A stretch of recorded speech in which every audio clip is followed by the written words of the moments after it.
ही गरिबी सगळीकडेच आहे. पण तो गरिबी हटवण्यासाठी भारत सरकार, महाराष्ट्र शासन वेगवेगळे कार्यक्रम देते आहे. शेतकऱ्यांच्या ज्या सुखसोयी त्या देत आहेत, कष्टकऱ्यांच्या देत आहेत. पण त्याचबरोबर शिक्षणासाठी ज्या वेळेला मराठा पुढे मध्ये आमचीच मला सांगतो, हे आरक्षण जाहीर झाल्यानंतर कोर्टामध्ये गेलं, कोर्टातून सुप्रीम कोर्टात गेलं. 9 जजेस सन्माननीय सुप्रीम कोर्टाचे, त्यांच्या पुढे गेली केस. त्यांनी अभ्यास केला आणि त्यांनी सांगितले आरक्षण बरोबर आहे, 27% आरक्षण द्या. 54% ओबीसीची संख्या आहे. 1931 साली ब्रिटिशांनी जनगणना केली. मंडल त्यांनी पण सांगितलं ह्या देशात 54% ओबीसी आहेत. ओबीसी म्हणजे एक जात नाही, अनेक जातींचा समूह आहे. अदर बॅकवर्ड क्लास वर्ग, मराठा एक जात. ओबीसी 374 जाती महाराष्ट्रात आहे. देशामध्ये हजारो जाती आहेत आणि या महाराष्ट्रापासून आज महाराष्ट्रात 54% आहेत. बिहारमध्ये जाती गणना केली 63% निघाले.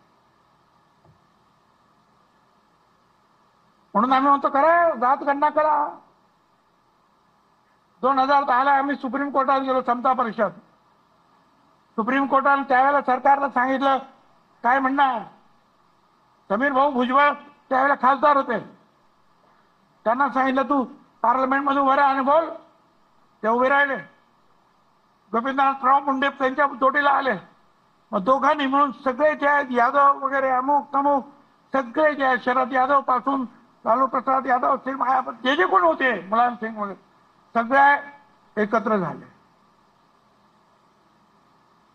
आणि प्रणब मुखर्जींना सांगितलं सभागृहात येऊन पार्लमेंटला ते आम्ही मागणी मान्य करतो. आम्ही ती केस मागे घेतली. पण तिथे आमची फसवणूक झाली.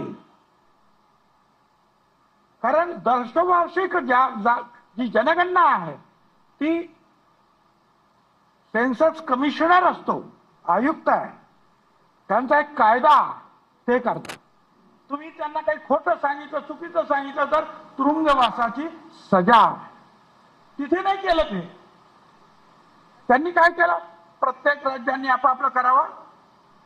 गावाचं असेल तर ग्रामविकास खात्याने करायचं आणि शहराचं असेल तर शहर विकास खात्याने करावं, नगर विकास खात्याने. आणि त्याच्यामध्ये सगळं बट्ट्याबोळ झाला. आमची मागणी तेव्हापासून आहे, 2010 पासून. तेव्हापासून मागणी त्याच्या अगोदर पासून आहे. पण मला आनंद आहे आणि मी प्रधानमंत्र्यांचं त्रिवार अभिनंदन करतो की त्यांनी जाहीर केलं की या वेळेला मी जात गणना करणार आहे.